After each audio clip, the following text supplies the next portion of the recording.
Maganizo amenewo ndi maganizo amene masikolala ena ali nawo, ndipo ndi maganizo amene tikuwaonanso m'Baibulo amene tifuna tiatsatire ndipo titsate musachoke. Nkhani musayiduphire ngati mukhala kale matopa, imitsani mudzaonerere tsiku limene mungathe kuonerera, koma mumvetsere bwinobwino musachokere pa njira.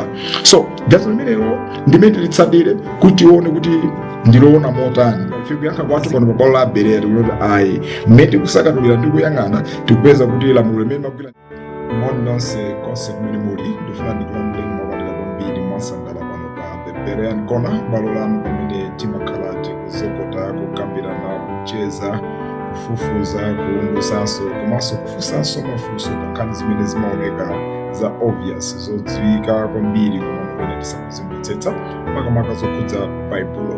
Ndine mzanu Bereya wamkulu John Phiri, amene cholinga chathu tabwera kuti tipitilize phunziro lathu limene takhati kukambirana wiki imeneyi. Takhati kuona kapena mwezi umene takhati kuona ganizo la Sabata, funso lalikulu limene amakhala nalo pakati pa Ayuda komanso ngakhale Akhristu amene amasunga Sabata, makamaka ma Adventist amene nthawi zambiri amakhala ndi funso lakuti kuti tsiku la Sabata tisagwire ntchito, tisachite izi, tisachite izo, kuti zimene zimaphatikizaponso ganizo la kuphika chakudya ndi kudya chakudya chophikidwa tsiku la Sabata.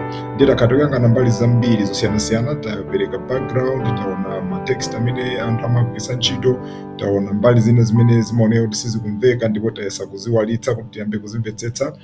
Kufikira pano takamba magawo atatu, ndiye tikupitiliza ndi ganizo lakuti tipite patsogolo kuchokera pa zimene taziona. Tinaona kuti pali Eksodo 12 amene akuti chili chololeka kuphika chakudya tsiku la Sabata. Ndiye tinaona kuti koma ganizo limeneli ena kumati ganizo limeneli silimachitika nthawi ya msonkhano wapadera umene unali ongoyimirira zinthu zina ndipo sizinalenda kukhudza tsiku la Sabata. Ndiye mmene timamaliza kukambisana kwathu kupita kukambisana mmene takambisana wiki yapitayi, tinakambitsana ganizo lakuti tifuna tipereke umboni kuonera kuti zimene zijazo sikuti zinali zongokhala zakanthawi kokhala kacha, komanso sikuti zimangochita affect kapena zimangokhudza masiku a Paskala okha ayi, koma tifuna tipereke umboni kuti zimenezo ndiye linali lamulo lenileni kapena mmene Sabata linayenda kuti kaya Ayuda amazitsatira kaya samatsatira. Tisatenge kusatsatira kwa Ayuda pa zinthu zina zimene Mulungu anapatsa kuti ndiye chinthu choti titsatire, chifukwa pali zambiri zimene Ayuda monga sikuone phunziro lero amachita mopotoza, molakwika, mosazindikira pamene Mulungu anapatsa. Pali zina amaonjezera zimene sanena kuonjezera, pali zina zimene amachotsapo zimene Mulungu anaziyika kuti zinena kuchitika. So sitingatengere kwambiri iwo chifukwa choti angokhala Ayuda ayi. Uyuda sikupindula chilichonse apapa. Chimene tiyenera kutsatira ndi kuti Mulungu mawu ake akuti chani ndipo mawu akumveka kuti chani. Ndiye inuyo ndi ineyo ngati Bereya titenge zimenezo ndi kutsatira. So mukukambirana mwachidule zimene zikutsatira tikupereka argument kapena tikupereka umboni kuonena kuti ganizo la Mphathula kapena the exception to the rule sidangochitika nthawi ya Passover yokha ija, koma ndi chinthu chimene chinali chovomerezeka muchilamulo chonse. Ndiye segment imene ndilankhula mbayo yoyamba tibulaso kuphunziroli, koma mu gawo linalo lotsatira tidzafotokozanso mwakuya monjezera pamenepo tambasula malemba ena amene masikolala amagwiritsa ntchito kufuna kuonetsa kuti ayi nkhani ya Mphathula kapena exception to the rule simakhudza Sabata limene timaliza ngati Sabata lopatulika la Eksodo 20:8. Ndiye musaphonye, khalani pamenepo ngati kumvetsera ndi kutsata ndi zinthu chonchi mukuona ngati zokusautsani inu mukadakonda kungokhala nthawi imodzi kumvetsera phunziro lonse, ndikuwirana kumpite pa YouTube channel yathu ya The Bereya Nkona pamene mukhoza kumvetsera maphunziro sewo modzaza nthawi imodzi, ndikumanga mitolo, ndikupanga notes zanu ngati mufuna kuyika maganizo opanga critique kuti mwina muone kuti mbali iyo mwina simunaoneke bwino, mbali iyo simunaoneka pamwe ndi mafunso mukhoza kuchita mofatsa moti nkhani zonse kuzitsata bwino. Chotera mbuya kudalitseni na kutsogolereni pamene tikumvetsera ndi kupitiriza zimene tinakambirana wiki yapitayi koma tikupitiriza kuchokera pamene tinasiza. God bless you. Kumbukirani ife ndife Bereya, cholinga chathu ndi kulankhula mawu mopanda kopa munthu aliyense mosakhala ndi nkhawa. Sitili pano kuchita defend zimene wina amaganizira, koma zimene Baibulo ikunena kuti titsatire ndi cholinga kuti ngati tinali ndi zina zimene sitimachita bwino tizikonze kuthandize. Thank you once again, ndipo tikukombera nanu kutsatira ndipo kuchita support zosiyanasiyana.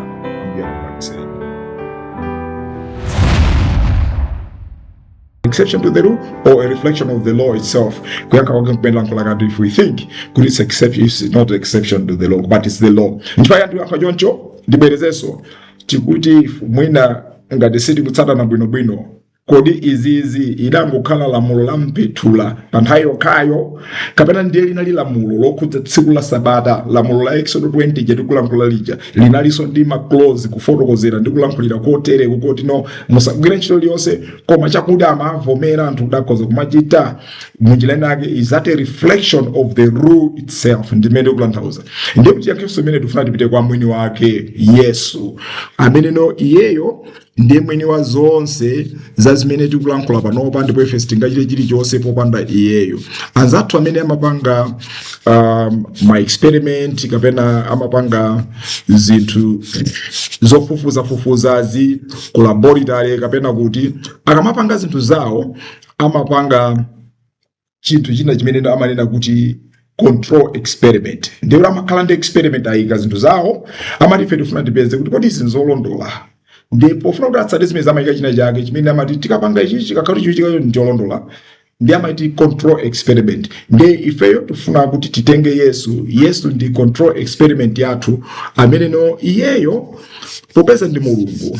Zimene ife tingakambe ngatanga titsutse ndiye ife zimene tikupanga panopa nzolakwika ngatabere atasokonekera tena tibwerere tikatsatilenso malemba amene no amalankhula Paulo kuti kuti amati chiyani. Ndiye tifuna timtenge ngati control experiment yathu Yesuyu muganizo ilili kuti no Yesu yatabwera popeza adakambapo za Sabatazi adachita nazo ngati ifeyo tikulondola kuti ichi sichinali exception to the rule, sichinali lamulo la Mphathula jabo koma linali lamulo Leni lokhazikika limene linali kutsatiridwa.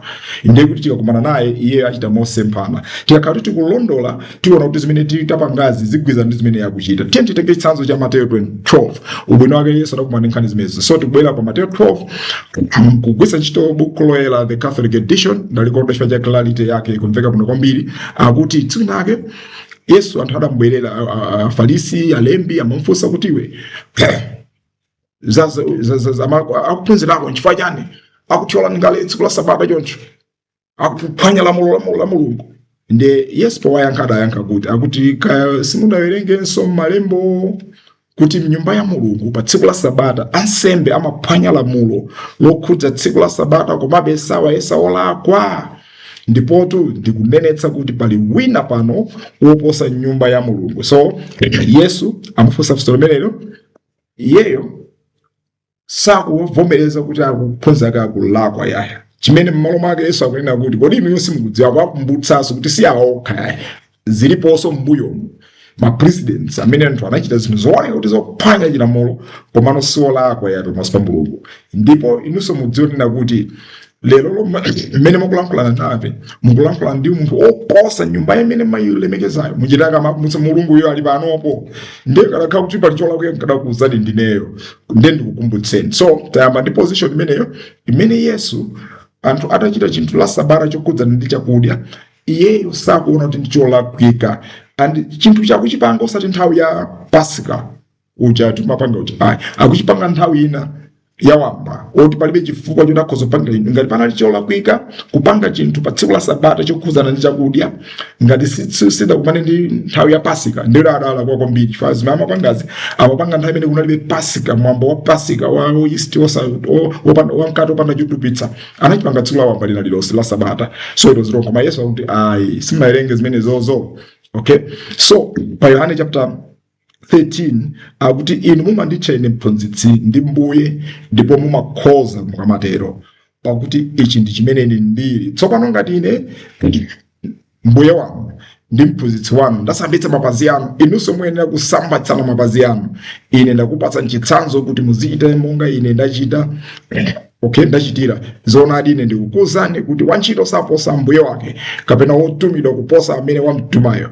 Ngati inu mudziwa zinthu zimene zimudzakhala odala mukamazichita. Chifukwa ndatenga lemba likuoneka losiyana ndi nkhani ikulankhula ndi apa mgonero akwathandiza koma chimene chibwesapa ndi point imene Yesu akunena akwena kuti inuyo ngati mmanena kuti Yesu ndi mbuye wanu ndi mphunzitsi wanu, ndi akwena kuti iyeyo watipatsa ifeyo chitsanzo, iyeyo ndi chitsanzo chathu, kuti zimene wachita iyeyo ifeyo tizitsatira zimenezozo. Munjena yake wantchito sangapose mbuye wake, zimenezo nzoona, ndipo wotumidwa sangapose womtumayo. Ndi ifeyo okalalikira kukaphunzitsa nzathu sitingaphunzitse kusiyana ndi Mulungu ya nchifukwa tonena za Yesu tipite kwa Yesu. So Yesu zimene angatiuze iyeyo ndi very binding, ndicho mangirira kwambiri kuposa chigulu cha anthu, choposa anthu ophunzira amene magazi ndi ophunzira, choposa anthu amene amachita mpingo kapena chikhamu.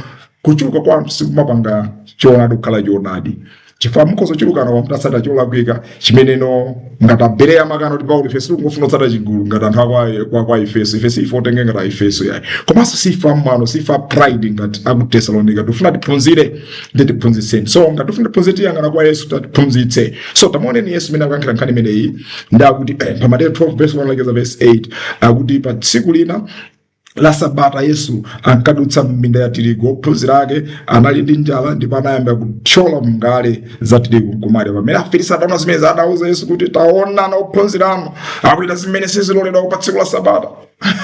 Verse 31 ndakuti iye anati, kani simunawerenge zimene adachita Davide pamene adali nzake suja adalowa nyumba ya Mulungu ukadya buledi woperekedwa kwa Mulungu, chonsecho buledi ameneyo kunali kosaloledwa kuti iyeyo kapena nzakeyo nkumudya koma ansembe okha. Okay, nkhani tinayilankhula ija. So Yesu akupitiliza kulankhula nkhani zimeneyo pa verse 5 akuti kaya simudawerengenso nkhani tinawerenga m'Malamulo kuti nyumba ya Mulungu pa tsiku la Sabata amaphwanya lamulo lokhudza la Sabata komabe sawayeso lakwa, ndipo ndikunenetsa kuti pali wina pano woposa nyumba ya Mulungu. Nkhani tinalankhula ija ndikenaka akunena kanthu kena pa verse 7 tamvetserana kuti mukadadziwa tanthauzo la mawu a Mulungu aja kuti ndimafuna chifundo osati nsembe ayi, sibwezi mutawayesa kuti ndi olakwa anthu amene sadalakwe konse.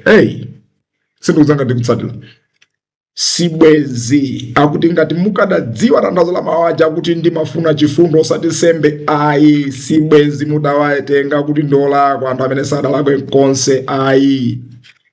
Yesu akutanthauza Yesu akutanthauza kuti mwaphunzanga sana chimwe sana lakwe kuthyola chakudya tsiku la Sabata. Kwa Ayuda chimo limene adapalamula akuphunzira mwina ambiri sitingalitsadire ilera kuti munthu kuthyola ngale la Sabata kunali ngati wapalamula mlandu wa munthu ngati amene amapita kukolola zinthu la Sabata, kunali ngati utuluko kafuna zakudya tsiku la Sabata, kunali ngati kuphika chakudya tsiku la Sabata, kunali ngati kudya zimene wangophikira tsiku la Sabata kumene wanka masiku athu inali chimo.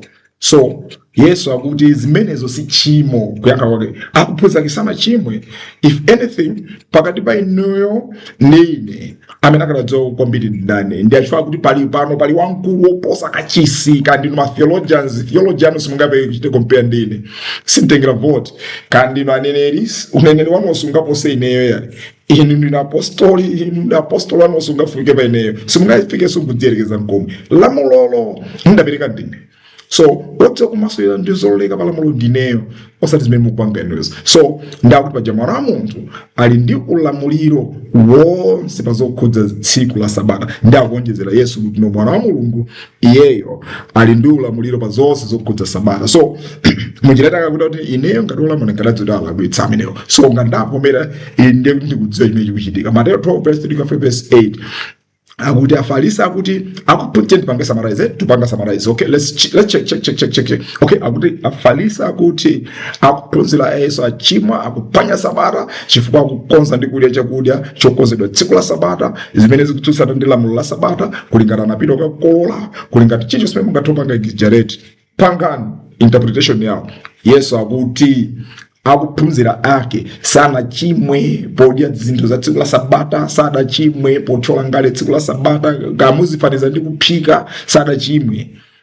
Sicha chilendo zimenezo ya Davide adachita poso zofanana zimenezo ndipo sidali chimo. Afarisi akuti yayi ophunzira anu ndolakwa Okay, pa verse 7 Yesu akuti ophunzira anga kapena ophunzira ake ngosachimwa ino ndino ngosachimwa mwayeseranji kuti ochimwa amene sanachite chimwa ati mukadadziwa nchiyani ichi ndifuna chifundo sinsembe ayi simukadawesa olakwa iwo amene ndi osachimwa. Nkhani ili pano ndi imeneyo Yesu akwayeruza akwalankhula akwakambitsa afarisi amene iwo akuganiza kuti afarisiwa akupanga zolondola. Yesu akuti awadzudzula akuphunzira Yesu kuti no akupanga zolakwika chifukwa kwenda kuti iwowa apanga achola zakudya tsiku la Sabata. Yesu akuti iwowa siochimwa simukadaweruza iwo osachimwa. Okay, so Yesu zimene akutiuza Matthew 12 pamene verse 3 and 4 verse 3 kwa verse 8 afarisi tionebe akwaweruza ndi kuwatenga kuti ndi olakwa akuphunzira Yesu. Yesu akuwayikira kumbuyo akuphunzira ake akuti ndi osachimwa. Okay, zimene tiziona. Okay, so there's a crash here pali kulimba. Afarisi akuti akuona pocholakwika kuti anthu angamakonze chakudya tsiku la Sabata kumadya zinthu za tsiku la Sabata. Ngati mena ndapaka pamasonero wapika chakudya tsiku la Sabata chimo limene lolo wapanya Sabata. Yesu akuti Yesu akuona pocholakwika pa zimene akuphunzira ake achita ndipo akuperekanso chitsanzo chonena kuti zimene zozo sizodabwitsanso kwa Mulungu yani. Okay, palibe cholakwika chonse. So tindi anthu mpingo anthu aprofeti tindi anthu atumwi tindi anthu abusa theologian askolara amene akunena kuti ili ndi chimo Mulungu ndi mbali nati ndi Mulungu akuti ilo si chimo nde azuti patsa mavuto kuti tsopano timve ndani timve zimene kumpingo kwathu amatiphunzitsa kapena timve zimene Mulungu amanena timve zimene anene athu akunena kapena timve zimene Yesu akunena titengeza profeti kapena titengeza mbuye wathu Yesu. Nkhani yake tuli pano pa tikutero pa balo lathu la Berea. Okay, so nkhani imene ikusangalatsa taionedi zimene ziwiri afarisi akuti iwo akudzionetsera kuti iwo amadziwa malamulo a Mulungu kwambiri ndipo akumonetsa Yesu ngati kuti Yesu amvetsetsa malamulo a Mulunguwa. Pamene Yesu akuwakumbutsa akuwaonetsa kuti inu ngakhale magazi ngati mumadziwa simudziwa chifukwa malembo kumaso kwake kolondola sikumene koya. Akuonetsa kuti kumaso kolondola ni kumene yakwafotokozera ndipo akuonetsa kuti iwowo ndi osadziwa chifukwa iyeyo ndamene ali ndi mphamvu pa Sabatalo chifukwa kuti iyeyo ndi mbuye wa tsiku limene lolo. Ndesi mungamuuze ndiyo kumuuza kuti ayi Sabata limasungidwa chonchi ayi Sabata imepe izi mwene upanga mkamphwise Mulungu ino misala libide ndimene akulankhula Yesu. So zimene zipeza ndija Matthew 12 verse 6 zimene kupeza nzakudati ndipoto ndikunenetsa kuti pali wina pano oposa nyumba ya Mulunguyo. Akweza bweza menelo munjira inake Yesu pa Miyambo 17 verse 15 timawerenga kuti wokometsa mlandu wa mphupu ndi wotsutsa wolungama osawiriwa. Okay, amnyasa Yehova. Sinuzanga verse imene tikumvetsera kuno bwino. Okay, chimene anthu zanjodi jani ngati Yesu akuchitira umboni ndikwayikira kumbuyo ophunzira ngati zimene adapangati akuphunzira zinali tchimo kuphwanya Sabata. Ndi mantha pano pa Berea tindi mantha kuti mganizire kuti Yesu na Yesu anachimwa chifukwa verse ya Miyambo 17 zimene kutanthauza kuti wokometsa mlandu wa mphupu ndi wotsutsa olungama osewa manyasa Mulungu. Koma tikamawerenga za Yesu akuti ndichita zimene zinkondweretsa adani ndipo kumwamba unati uyu ndi mwana wanga mwenye ndikondwera. Palibe tsiku limodzi lonse limene Mulungu anakhumudwa na Yesu. Ndeti kuganiza ndi mphamvu za zimene timawerenga m'malemba za Yesu kuti Yesu sanali olakwa ndipo dzina lake likhala la ulemerero. Yesu anakhala olondola nthawi zonse ndipo zimene akulankhula Yesu ndi zolondola osati Afarisi. Ndife sitingayang'ane kwa Afarisi kuti Sabata amasunga bwanji tikayang'ane kwa Ayuda amene amasungira Sabata ku Israeli anthu amene analephera kumvetsetsa ndife tipita kwa iwo. No, we go to Jesus. Zimene pano pa Berea tinena kupita 1 Yohane chapter 1 verse 10 ndi 11 akuti ngati wina aliyense abwera kwa inu osaphunzitsa zimenezi musamulandire nyumba mwanu kapena kumpatsa moni. Aliyense olandula munthu wotere ndiye kuti akuvomerezana nazo ntchito zake zoyipa. Okay, chimene ndabwesa pembeni chani Yesu akukhala limodzi ndi akuphunzira akuwayikira kumbuyo akuwabakira akuwanenera ngati tisanakagwitse. Bible mu Yohane wachiri chapter 1 ndawerengayo akunena kuti munthu okhala mbali imodzi ndi anthu amene akutsutsana ndi chifuniro cha Mulungu ameneyo ndi munthu oyipa kwambiri. Ada munthu aliyense olanda munthu oterewa akuvomeza nazo ntchito zake zoyipa. So yes, povomeza ndakuphunzira molinga ndi malemba awawa ngati akuphunzira kuti ali machimo ndiye Yesu amachimwa. Tinene kuti Yesu adachimwa adambo achimwapo ndifunso lovuta kwambiri tulivomereze chifukwa tikamawerenga buku lopatulika timawerenga za Yesu oyera ndipo dzina lake lilemekezeke anakhala wangwiro anatipasa chitsanzo mpaka anafika kupereka kufa chifukwa sanafune kuchimwa. Sitingathe kumulankhula za chipongwe ngati zimenezo. So molinga ndi buku loyera the Catholic edition ndalikonda amene awerengera 2 Yohane chapter 1 verse 10-11 akulibweza kuti aliyense akadzadza kwa inu osaphunzitsa zimenezi musadzamlandire nyumba mwanu musampatse ndi moni yemwe pakuti wopatsa munthu wotere moni akuvomereza zochita zake zoyipa. So tinganene kuti pokhala ndi wakuba kumuyikira kumbuyo tili ngati kuti ifenso tikulimbikitsa kumbuyo. So chidule tinati ngati kukonza chakudya kapena kudya chakudya chophikidwa tsiku la Sabata ndi tchimo, ndipo kuyikira kumbuyo munthu wochimwa ndi tchimonso pamaso pa Mulungu ndiye kuti Yesu akuphunzira Yesu ndiyeyo onse anene okhala ochimwa. Koma tanena kale God forbid, we cannot even entertain that thought. Chifukwa ndifuna tiwerenge panopa Aroma chapter 3 verse 4 akuti m'njira iliyonse Mulungu akhale woona ndi munthu aliyense akhale onama.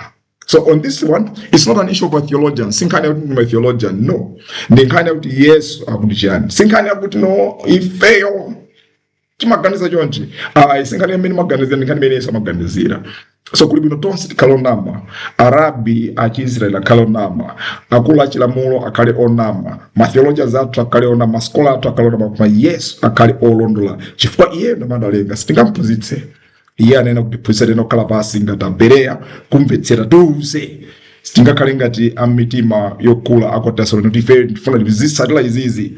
Komanso sitingangotengeka ngati Aefeso. Chifukwa tikuvuzukuta kuti kandi mwayo titsatire chimene cholondola ndi chodani. Okay.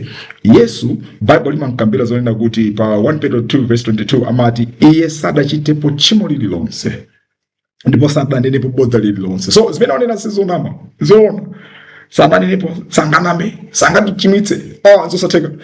Iyeyo anabwera kudzatipulumutsa anayibwera kudzatiphunzitsa chilamulo ndi chake ndi akanenenso zonama zosatheka. So zimene akunena Yesu ndi zolondola. That's why timanena kuti zija tikulankhula paja tikukayikira kuti imene chinali exception to the rule. Ikadakhala kuti exception zongochitika nthawi imeneja lero ulendo Yesu akadauza kuti zimene zimavomerezeka nthawi ya Pasika. Lero sipali Pasika pano pa Amalakwitsa inuyo mwachitilanji zimene zisakanauza koma sanauze zimene zozo. Okay, Yohane 8 verse 45 ndi 46 akuti ine ndimalankhula zoona chifukwa chake simukhulupirira. Kodi ndani mwa inu anganditsimikize kuti ndine wochimwa? Nanga ngati ndikunena zoona mukulekelanji kundikhulupirira? So ikati kuti no ganizo lolephera lokana kukhulupirira zimene Yesu akuphunzitsa sidayambe lero. Ngakhale munthawi yake imene analipo mwini wake pa dziko lapansi pano ambiri amachitabe makani osafuna kutsatira zimene waphunzitsazo. Ngakhale imene amauza kuti anthu sanachimwe anthu sanakhulupirire chifukwa zimaoneka ngati anthu ambiri achalichi ampingo amafuna kuti aoneke ngati opanga zokondweretsa Mulungu wabiza hadi. Pamenenso sizimene Mulungu akufuna. Komano Yesu amaphunzitsa no, this is wrong, ndizolakwika. Sanachimwe palibe cholakwika chiliyonse. Okay, Mariko chapter 12 nkhani yofanana nayo khayo. Pa Mariko 12 akuifotokoza moti verse 13 ndi 14 akuti pambuyo pake anatuma ena Afarisi ndi Aherode kwa Yesu kuti adzamukole mawu ake. Iwo anabwera kwa iye nati aphunzitse, ife tikudziwa kuti inu ndi munthu amene manena zoona. Inu simutengeka ndi anthu chifukwa simukusamala kuti ndani, koma mumaphunzitsa njira ya Mulungu molingana ndi choona. So you can see kuti ngakhale Afarisi adani aka Yesu amadzoti Yesu amaphunzitsa chilungamo. Jesus will always teach the truth and the truth alone. So akamala masulira chilamulo, Jesus will always tell us the truth. Ali masulira lamulo bolondola.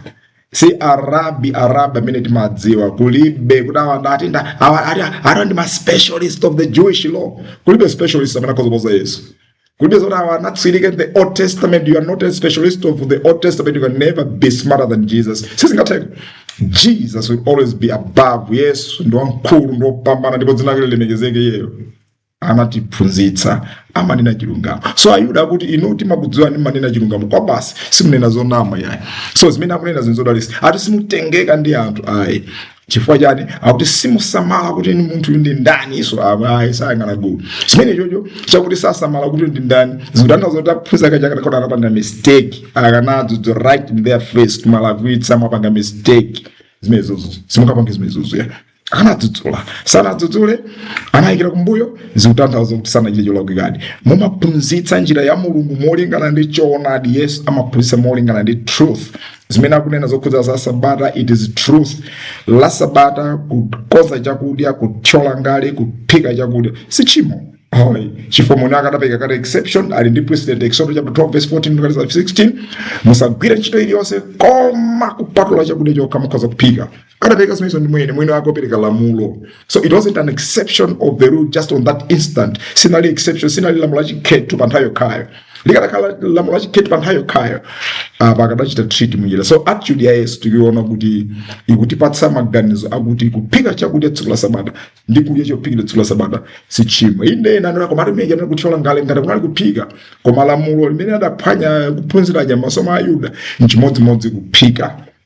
Nchifukwa yakakhumbidwa nawo ikadakhala panali kusiyana akalanda zalaiti zizi kuti asiyeni kopano ndi kumvetsetsa kumene anali nako. Okay, Marko 12 verse 13 to 14 akupitiriza kuti kudziwa kuti inu mumanena zoonadi ndi mogwirizana ndi the Catholic edition. Mumadziwa zoonadi ndipo simuopa munthu aliyense. Yesu amaphunzitsa mumaphunzitsa malamulo a Mulungu moona. Yesu ndimene amachitira. Matthew 22 verse 16 Bible likunena motere pa molingana ndi chichewa cha lero ati mumaphunzitsa mawu a Mulungu monga mwachoonadi simutengeseka ndi anthu popeza simusamala kuti ndi ndani kodi ndi ndani. No tikumbukitsani nkhani iyi. Alright, mukumbukira nena kuti nthawi nake Ambuye Yesu anthu adambweretsera nkhani ya mzimayi atamugwira muchigololo. Okay, ndofuna muone kuti Ambuye Yesu sikuti anachita mantha ndi manyazi kuti kapena mwina andaphunzira anga ndachitsa manyazi ndashereza ngalimera mamphanya marawaso. No, akanadzudzula pompo mwachikondi manjira ina ola akatapita mtsera akadzudzula kana atapita kumbali anakadzudzula nthawi akanapita kuphunzitsa anadzudzula mino. Nchifukwa chani inunso kuti osakhulupirira ngati inuyo kuti simunamve zimene amakadzudzula akanabweranso nkhani imwenanso ikanayimvanso akanayilemba kuphunzira kuti anakadzudzula koma sanachite zimenezozi sikuti adaopanso yayi. Yesu akadza kuti ndi tchimo samabisa manena titangitsanso cha mzimayi ogwira chigololo chinayika ndi chani akuti mzimayi uja atabwera naye ali kuti amugwira uchita chigololo ndipo tifuna timponye miyala inu mukuganiza bwanji. Ambuye Yesu akuti anawera mapansi ndi kuyamba kulemba padoti.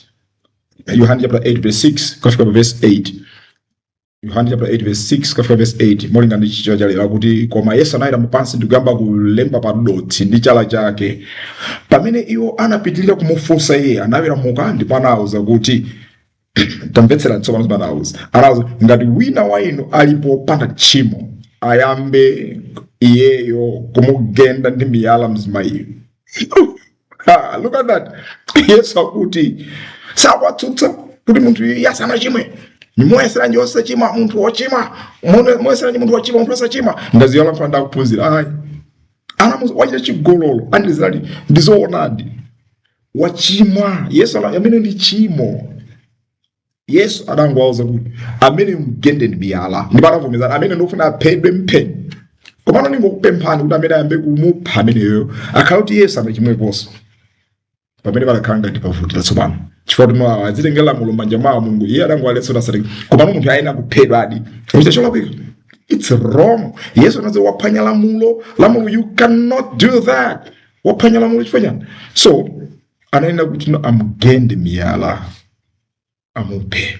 Ndali anawela masabasi kina kubale bado tinkani jabugwiza bwino mfanya lango ndawa balala koma Yesu sana neno msamuphe adani mupheni akadakhala nenda kuti munthu amene ujayo sada ite chimo mujira amene noti kuganizira ifeyo kuti no ayi Yesu mwina anapanga zimenezozo, Yesu analipanga mwina akanakhoza kupanga munjira inake munthu jayo katikati kuti kalati bwanji akanakhoza kuti, koma Yesu adawuza kuti mugendeni miyala, amene yuyu mugendeni aphedwe ndithu, wachita cholakwika, wachita tchimo ndi zosavomerezeka, aphedwe. The only thing I'm asking ndito amene achite participate in that killing akhale munthu ameneyo alibeso problem, asakhale mvuto lofanana ngati ndiye, otherwise mufuna mphanzanu pamene Yesu mulichira zomweso ayika.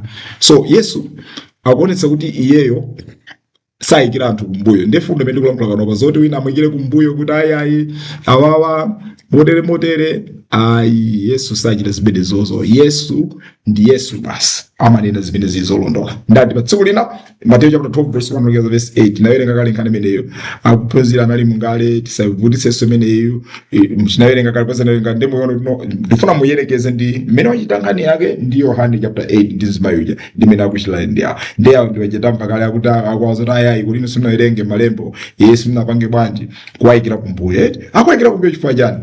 Yesu akunena kuti anthu amene sadalakwe konse ayi. Okay. Why? Pamene uyu akunena kuti uyu ayambe kumugenda ndi miyala, mugenda ndi miyala menemo. And konyani. Oh. Awa.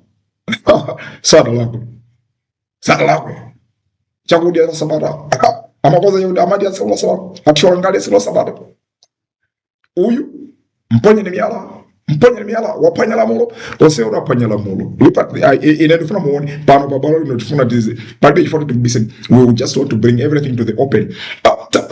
Anthu abiriwa osewa achimwa. Look at here. Anthu wapanya Lamulo. Wina wapanya Lamulo la number 6 or la number 7 limene yakuti no usaide chigolo. Wina Lamulo limene wapanya yeyo. Okay, usaide chigolo. Wina wapanya Lamulo number 4. La Sabata. Mukayanganaso malamulo amene wangakati palibe lamulo limene khoza lini lali mphamvu posa lenzake fonse ndofana na mphamvu zake.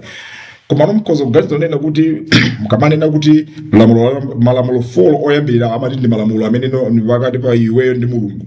Kuphwanya lamulo number 4 kulingati kumdelera Mulungu, kumphwanya Mulunguyo. Chifukwa mwina wina ndongothandize iweyo ubale wenda zinzako. Waita chigolo warani? Well, sindikuwachepetsa kodwa mupendise imene. So mudati mtenga anthu awiriwa akuphunzira Yesu ndi mayi uyu ndilo amene anachimwa kwambiri, very grave. This mayi uyu so ndabambowa azibambowa amene akamdelera Mulungu, akachotsa identity, akumuchepsa kuti yesi creator kwa iwowo, akhoza kuphwanya ngati kuphwanya. That's the implication. Pamene mayi uyu wakhumudwitsa neighbor wake, wachita zokhumudwitsa kwa munthu wa banja lina, wasokoneza ubale, well, it's not good. Aina kuphedwa. Koma Yesu apena kuti amene aphedwe ndi akupita kwa amene akuphwanya chilamulo chachikulu adamsa aphedwe palibe chimo penepo. Mbuye really zimenezo zinena kuti zitipatse maganizo. Kulankhula kusetulankhula pano pa Berea tifuna zimenezo zitipatsa kuganiza, osamangoziwerenga mongothamangayi, osamathamanga ndigezo lofuna kuti ayi mpingo wathu maphunzitsa zimene phunzitsani zimene Bible imanena and listen to the word and the word only. So Yesu ndi zimene akupanga ndi tipeza kuti no akuti asadalakwe konse. Mateyu 12 verse 7 pamene uyuyu akuti ayambe kumgenda miyala. Oh man, come on, what is this? Ambuye, so zimenezo zinatipatsa kuganiza, to think, we need to think about it. Isikuti jani akuti antauza kuti kukonza zakudya tsiku la Sabata. Lamulo lake lomwe pa Eksodo 12 musagwire ntchito iliyonse, muphedwa kupatula chakudya chokha kuti mudye. Mungu akanapeka kale clearance. So lero ali apa papita I don't know how many years sinalengezaka, but it's hundreds of years kuchoka nthawi imene zidachitika za Eksodo zija, nthawi imene Yesu abwerayo papita zaka zambiri. Umene wabweramu sadasinthe yaye. Lamulo lake ndi limene. There's an exception to the rule. So you want to call this? Yes. It is the principle law yophunzitsa za Sabata. Lamulo la Sabata limanena kuti musagwire ntchito iliyonse kupatula chakudya, mukhoza kudya, kukonza chakudya, mujalali kuphika chakudya. You can do that. Sisi kutanthauza kuti mukhale careless. Sisi kutanthauza kuti la Sabata mupite mzee ufuna zinthu kuminda. Sisi kutanthauza yonchi. Zokonzetse tionaso tikamapitiza kutsogolo kwathu kukonzekera konse kuchitike, koma tsiku ili mukhoza kuphika chakudya. There's no sin, palibe tchimo molingana ndi Yesu.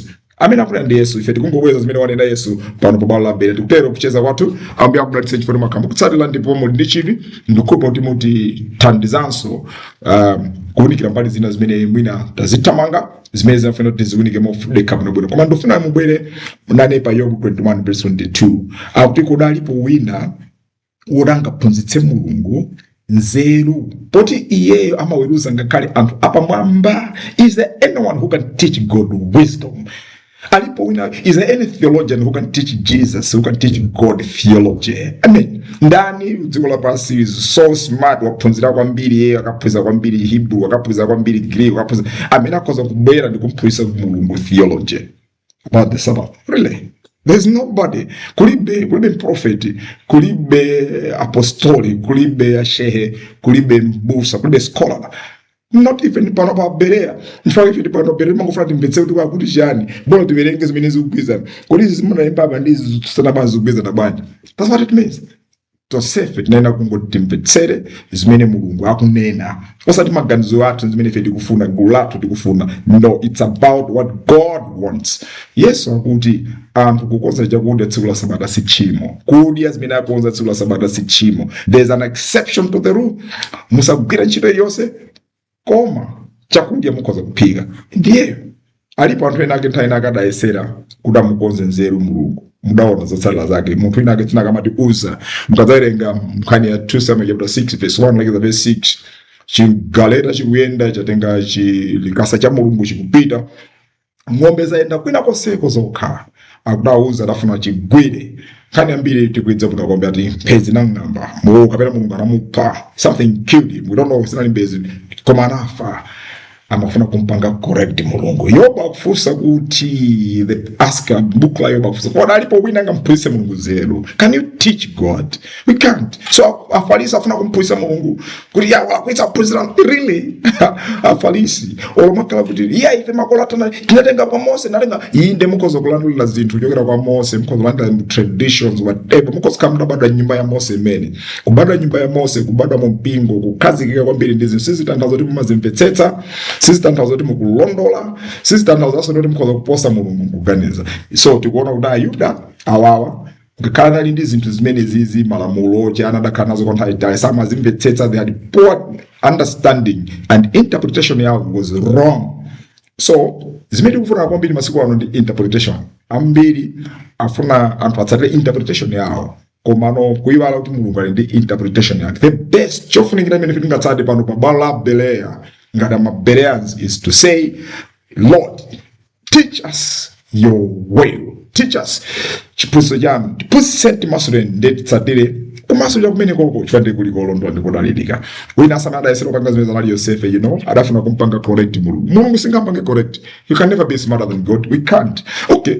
Akuti notsukinake Yakobo wakalamba ndanalira kuti ndifande kudalitse iwe mwana wanga ukatenge ndudalitsa dzukulu koma momwe yodalitsa nako ndifuna Ephraim ndi Manase abwere. You remember the story mukubogere Genesis 48 verse 1 like verse 2 adabwera nkuti ali khungu lose sakuona Yakobo nde uja pobweretsa naka adatenga wamkulu nkumpisa kumene kuli dzanja lake la manja la bombo ake dzanja lake la manja adapitsa kwa ng'ono.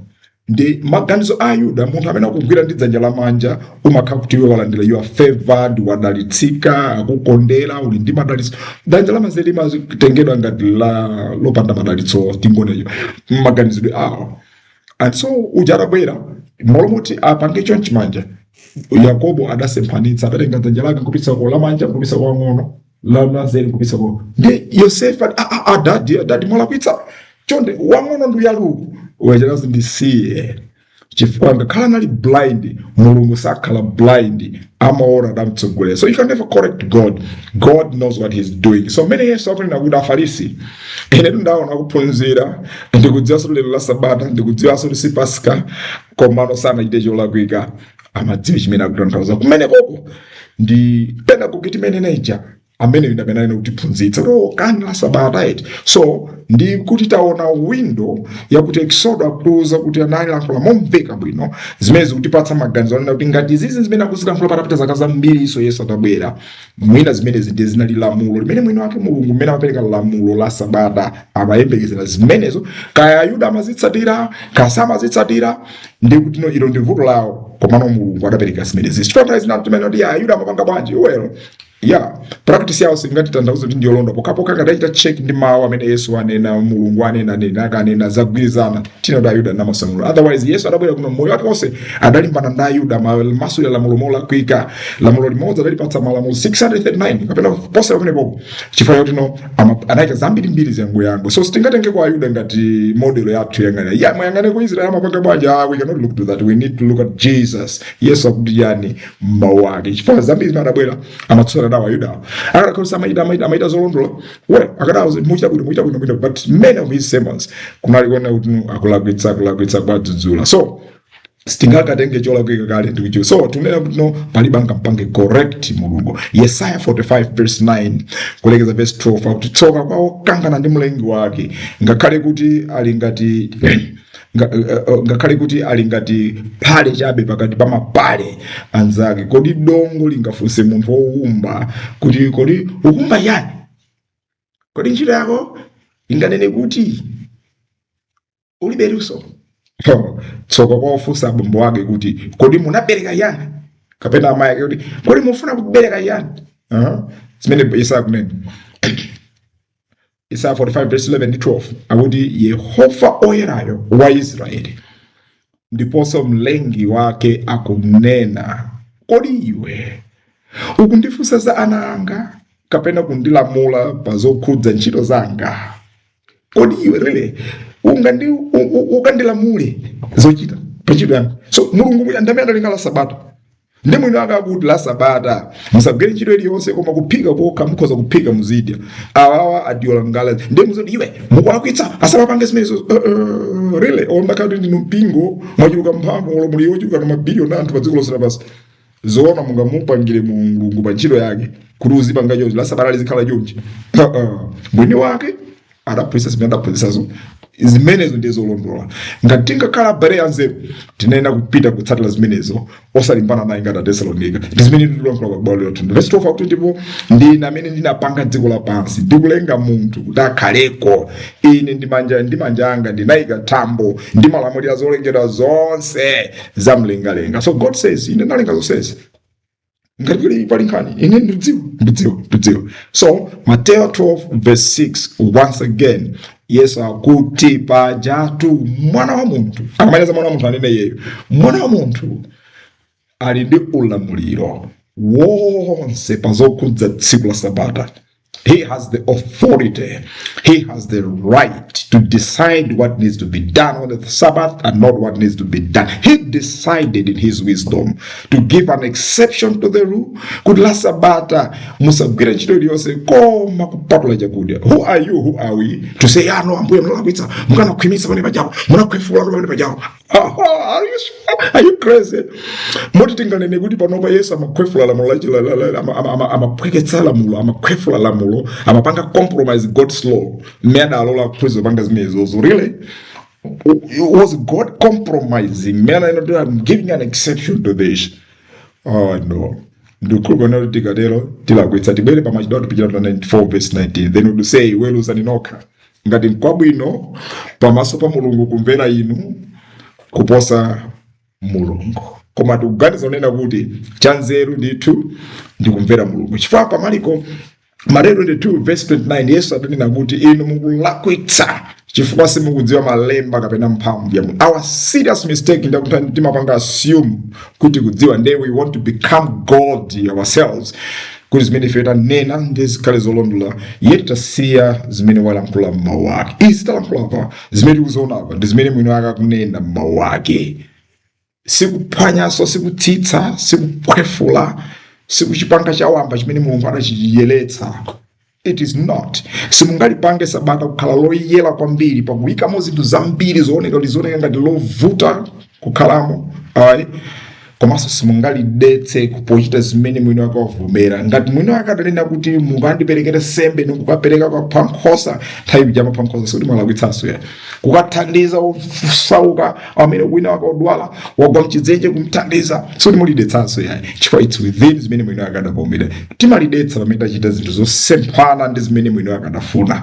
Kukhala la Sabata uli ndi nkhwidzi magazi oti mkazi wako ndi chimenya imeja la Sabata limenelo uli kuchali chogaza koma kwa mpingo amene ndikanakhala lero ndikanagwira pakhosa amene anganene zimene zijacho uli kumene ndialo uli kucherichi maphwanya kale Sabata. So zimene maphwanya Sabata koma upanga zimene Mulungu akufuna kudya kukaphika chakudya mwina akakuti si chimo ndenu likhale chimo. Well, Marko 2 verse 27-28 pa Berea tikuwerenga kunena kuti pamenepo anawuza kuti Sabata linapangidwira munthu osati munthu kupangidwira Sabata. Choncho mwana wa munthu ali ambuye ngakhale wa Sabata. We need to understand this. Sabata sinapangidwe kuti Mulungu sanalenge munthu kuti ulenga munthu tifuna munthu azikasunga Sabata. No, Mulungu analenga munthu kenaka ndikumpatsa Sabata. Sabatalo anampatsa kuti limthandize. It's a blessing to him. Osati chikhali chikatundu pa yeyo ayi zimene Yesu akwida kuti nchifake yeyo ali ndi ufulu wopanga dictate what needs to be done. Mulunguyo Yesu. Okay, so lemba lomwero akuti Sabata linapangidwa munthu osati munthu kupangidwa Sabata. Choncho mwana wa munthu okay, lemba lomwero kuliwerenga mu the Catholic edition akwenda kuti tsono Yesu popitiliza mawu adauza Afarisi kuti Mulungu adayika tsiku la Sabata kuti likhale lothandiza anthu. Okay, sadalenge anthu kuti akhale akapolo tsiku la Sabata ayi. Choncho mwana wa munthu ali ndi ulamuliro wonse pa zinthu zokhuza Sabata. So Mulungu ndimene about the Sabbath was not meant to kukhala a torture, kukhala ngati ife ndi akapolo atsiku no. And kunena choncho sikutanthauza nena kuti ufuna tiphwekese tizipanga zimene tikufuna. That's not what the point. It's a serious mistake. Tionanso Yesaya kuti ukaletsa phazi lako kuchita kudzikondweretsa wekha tsiku la Sabata. Chimene tikulankhula kuti kumvetsetsa kolondola kumene tikufuna tikhale nako, kumene Bible likunena, kumene mwini wake akutitsogolera. So Jesus is our model. Iyeyo is our pedagogue. Iyeyo ndi wotithandiza kutitsogolera kuti timvetsetsa. Anabwera kudzatiunikira zimenezozo. That's why anaoneka kupanga zinthu zosiyana. Mukatamuona Yesu chifukwa anamuphatu Yesu. Amone akupanga compromise kwambiri za Mulungu. Munthu yuyu wokhala Mulungu akupanga izizi. That's why they killed him. One of the issues, the Message Bible, the Message Bible, akunena kuti the same text, the Message Bible, another translation, akuti the Sabbath was made to save us. We weren't made to save the Sabbath. Okay, the Living Bible ikunena kuti but the Sabbath was made to benefit man and not man to benefit the Sabbath. Okay, so Sabbath is not lipindulira certificate lipindulira Sabbath ya. So the Sabbath is for your rest, to pilana liberere mukhaso ndi nthawi bwino kupembedza Mulungu. Sisi kutanthauza kuti mukhala akapolo mtsiku limeneyo ndi mukhala umene paja basi milomo ya uma kwingwiridi mimba masazi kuyamba kupanga ifunisi mnadye mudikira kuti basi no, it doesn't like that. Mulungu adafuna kuti ifeyo tikhale anthu amene relate ndiyeyo ngati anthu amene amatikonda in a good loving relationship, not ngati kuti iye ndi chimaster chankhanza chofuna kuwapanga anthu kuti apange chonchi. That's not what it is. So zimenezo ndizimene chifukwa Yesu adabwera. Yesu sanabwera zapanga compromise. Ndipo ndikhale kutali gazi lakuti ife tikhoze panga imagine kuti Yesu popanga zimene zili anaphwesa lamulo. Ndipo kuti mwina anthu timve mola kuti pa Berea khali takambalero ndi kuti noya adaphwesa lamulo sina phwesa lamulo kuti alikweza ponga amene nokhalira. Yesu anabwera kudzakhwimitsa chilamulo ndipo adafika pokalifera lamulo limene lolo. Koma chimene sanafere Yesu ndi mamasuliro olakwika. So Jesus did not die to defend the wrong interpretations the Jews had about the law. No, he came to correct that. He died to the point of going to the death. That's why he said the Son of Man will set you free. You will know the truth and the truth will set you free.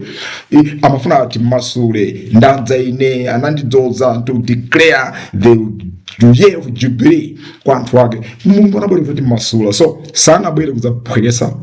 That's why anali willing kukafa zimene amaphunzitsa kuti akudelera ndi kuphwetsa zimene iye ndi mulungu amadapanga koma anabwera kudzationetsera the correct understanding. So ambiri we are in the dark of wrong understanding, wrong interpretations fed by our decisions ndi ma traditions athu. That's why timakhala akapolo pamaso pa mulungu wakumwamba. That's what the text is saying. Okay, Matthew 5 verse 17 lekeza verse 20 akuti musaganize kuti ndinadza kudzathetsa malamulo kapena zonena za aneneri, sindinabwere kudzathetsa koma kukwaniritsa. So Jesus, Yesu adabwera kudzakwaniritsa osati kudzachepsa in any way. No, chifukwa choti Yesu sangaite zimenezo. Matthew 5 verse 18-20 akuti ndikuwuzani zoonadi kuti kufikira kutha kwa thambo ndi dziko lapansi chilichonse chimene chinalembedwa m'malamulo ngakhale kalemba kakang'onong'ono chidzakwaniritsidwa. So Jesus says sangaphwanye, sangasinthe lamulo lake. It's the same. The law, the Sabbath law, singasinthe inenokhala sanctity yake ndi chimodzimodzi, and iye anabwera kudzaifera. He defended it until death. Chifukwa tunamatikonda komanso sangachite compromise character yake. Lamulo ndi character yake, remember that. So he is defending that. Matthew chapter 5 verse 19 chifukwa chake aliyense amene aphwanya limodzi la malamulo amene angakhale kakalira ling'onong'ono ndi kuphunzitsa ena kuti achite chimodzimodzi adzakhala wotsirizira mu ufumu wakumwamba, koma aliyense amene achita ndi kuphunzitsa malamulo awa adzakhala wamkulu mu ufumu wakumwamba. So this means munthu amene akunena zimene sakumveka ngati munthu akufuna kuphwekesa. Verse 20 Matthew chapter 5 akuti chifukwa chake ndikukuwuzani kuti ngati chilungamo chanu sichiposa cha Afarisi ndi aphunzitsa malamulo zoonadi, simudzalowa mu ufumu wakumwamba. So Jesus even says chooneka ngati chiphazo, akuti zoti ngati simuchita zoposa zinawapanga Ayuda Afarisi ndi simudzapita konse. So we need to be more stricter than the Jews. Ngoti mina mistake iwo amapanga ndi kumasulira kolakwira. That's why correct interpretation of the word is very important. Kumasulira kolondola kwa Baibulo nkofunikira kwambiri. Tikhoza panga chigulu cha mpingo koma ngati tikuatsatirisa anthu kumasulira kolakwika tikuatengera anthu kuchita iko ndi mulungu. So it's not about kuti timachita izizi koma kuti ifunso tidzifunsa, do you understand, mumamvetsetsa malembo mudawerenga chifukwa wena pamene pali nkhani. Okay, Matthew 5 verse 21 to 23 akuti munamva kuti kunanenedwa kwa anthu akale kuti usaphe ndi kuti aliyense amene apha munthu adzaweruzidwa, koma ine ndikuwuzani kuti aliyense wokwira m'bale wake adzaperezeka olakwa ku bwalo la milandu, ndiponso aliyense amene onena m'bale wake kuti ndiwe wopanda phindu adzapezeka olakwa ku bwalo la milandu lalikulu, ndipo aliyense amene anganene mnzake wopanda pake adzatengedwa ku bwalo la milandu, ndiponso aliyense amene angamunene mnzake kuti chitsiru adzaponyera ku Jehena. Hey, mbombo mena kwa Yesu.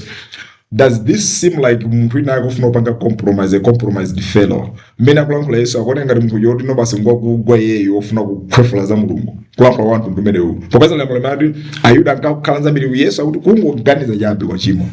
Usana kungoona chabe kwa chimo. Kungosilira kwa chimo. Akukhwimitsa kwambiri. So munthu amene apanga zimene ndi akaphwasula lamulo la Sabata. Really? Chimenecho pasa mafusuka. So chimenecho chili umboni wamphamvu amene akuza tika mati Eksodo 12 verse 14 to 16, see exception to the rule mawamba ya Pasika yoka, koma the exception to the rule ya Sabata ya Eksodo 20 verse 8 verse tikulankhula ndi mphamvu zochokera pa zimene tikuziona zamene mwini wake amachitira ndi lamulo komanso mmene adatimasulira ndi zimene adachita atakumana ndi mafunso ngati amenewo. Tikutero pa bwalo lathu lino ngati muli ndi mafunso kumbukirani mukhoza kutiponyera kuti tikhale ndi mwayi oita consider zimene zikhoza ndimwera zilankhula motamanga kapena mwina sinazifotokoze njira yoti iniyo mwamvetsetsa kapena mwina tadzikoletsa mkumva kwanu ndipo anafuna tibwerezenso kuti pamveke bwinobwino. Koma apapa tikunena kuti izi taona za Yesu zitaziwerengazi zonse taziwerenga kusekuzi sizikumveka ngati kuti uyu ndi Yesu kuti akhoza kupeputsa lamulo la Mulungu mpaka kuti khwefula kulaya basi angopanga zokhwefula ndesani wakugwa David kaleo chilili tikaleo ero posa Yesu zosateka. Okay, Yohane 13 nawerenga kale lemba limene savutike akuti iyeyo anabwera kudzatipatsa chitsanzo. Verse 15 ati ine ndakupatsa chitsanzo kuti muzichita monga ine ndachitira. Jesus gave an example. La Sabata attitude yoyenera ndimene yoyo sitingamuweruze munthu m'bale wathu amene wakuphika chakudya tsiku la Sabata ndi ochimwa ndikumaona ngati akugwa, ndipo ife sikuti kulondola tikanena kuti sitingaphike chakudya tsiku la Sabata ife ndi Baibulo imaletsa. sinaletse paliponse.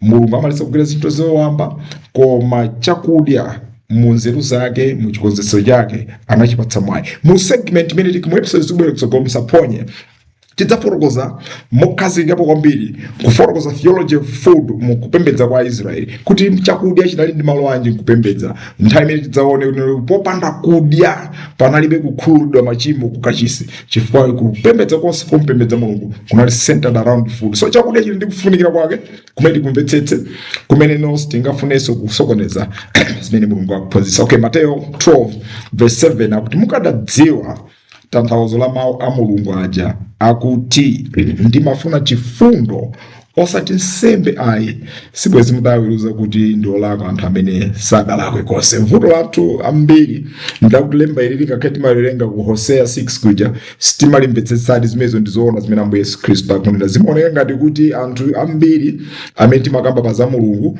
timakhala ndi maganizo oona ngati kuti Mulunguyu ndi Mulungu amene amangofuna kuzunza, kuti ife tizioneka ngati zikuvutika, timachita associate uzimu ndi kuvutika.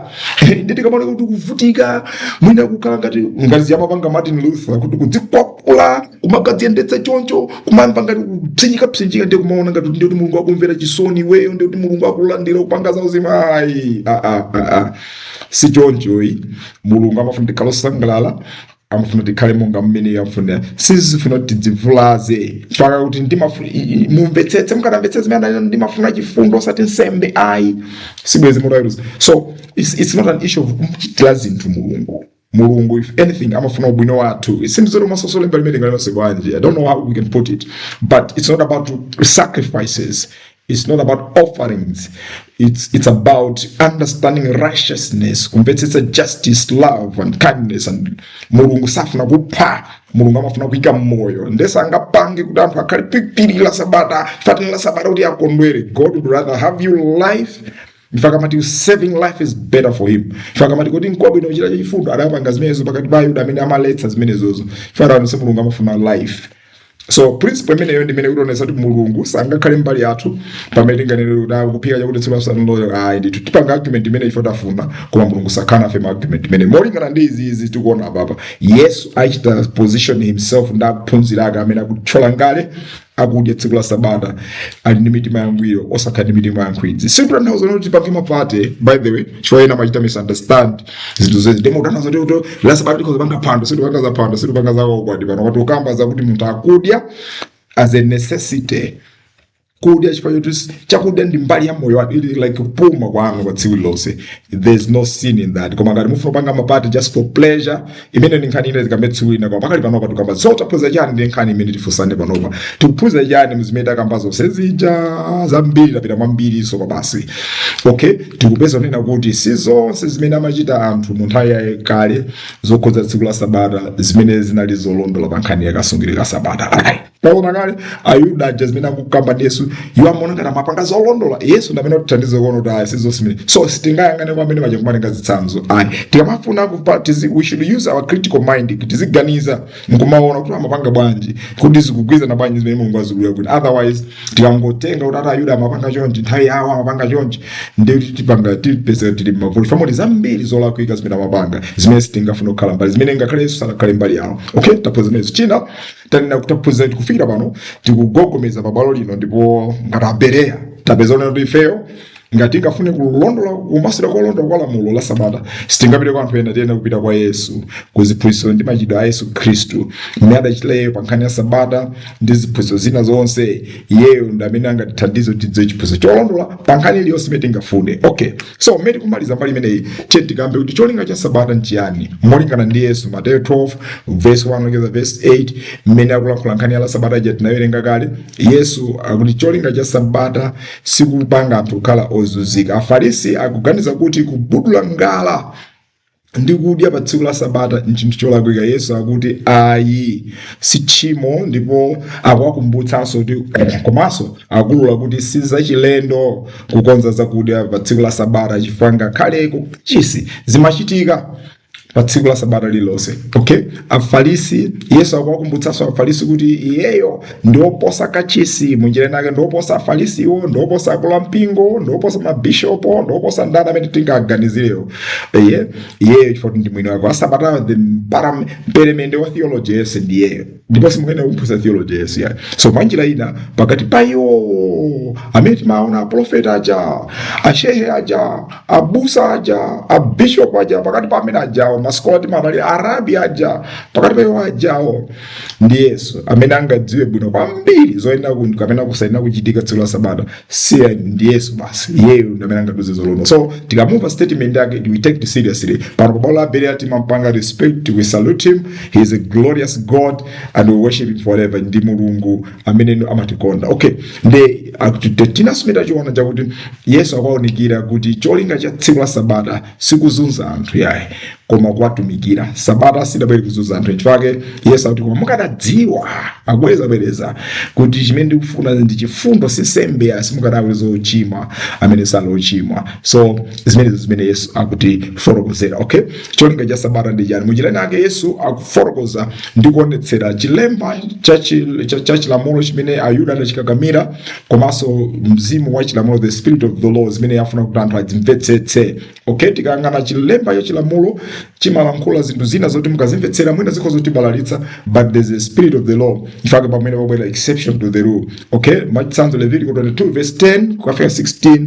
Nkhani yadali tingawerenge yoseya kuti aliyense amene ali si wa banja la wansembe kaya ndi mlendo wa msembe kapena wantchito asadye chopereka chopatulika. Lamulo limalankhula Yesu amaletsa kuti munthu amene si wansembe, si wa banja la sangakadyeso kupatulika zakachisi, koma the spirit of the law ndimene tayimva kuti Davide tsiku lina lake anapita mkachisi ndipo anakadya zimenezo. 1 Samuel 21 verse 1 lekeza verse 6. So it's the spirit of the law. Chimene Mungu Yesu akuwalimbikitsa apa njakuti yes, there's the letter of the law, but you must also understand the spirit of the law. Pali chilembo cha chilamulo komanso pali mzimu umene Mulungu adapereka cholinga sikutere kuononga, cholinga ndi kupanga build. Tikamvetsetsa zimene zothekera panga balance bali zonsezo. So nkhani ya Samuel sitingathe kulankhula for semeno. So lamulo la Mphathula imene mafusa kuti tukamba za nkhani ya kuti no yapa pasika zimatere kuti nali lamulo la Mphathula fusa tukoza Eksodo 12 verse 14 kulekeza verse 16 tanena uja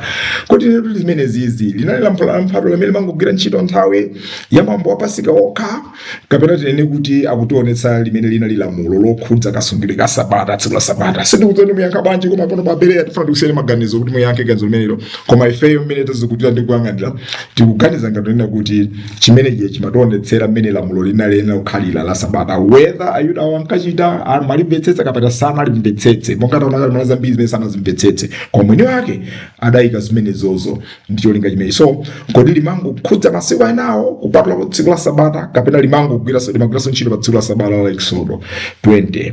Awo ni magazi amene awunika mnkhani imene was Exodus 12 verse 14 to 16, an exception to the rule, or it was the rule, the Sabbath mmene zinochitikira. Okay, ngati Exodus 12 verse linali lamulo la Mphathula chabe, nchifukwa chani Yesu nanga adayikira kumbuya kuphunzira ake zimene kufunsa kwene baba kuti no iye asanatale sanachiti ngati zinali zongokhudza pa Pasika, papa iye anapanga pa nthawi yosakhala ya Pasika. Why? Chifukwa chani?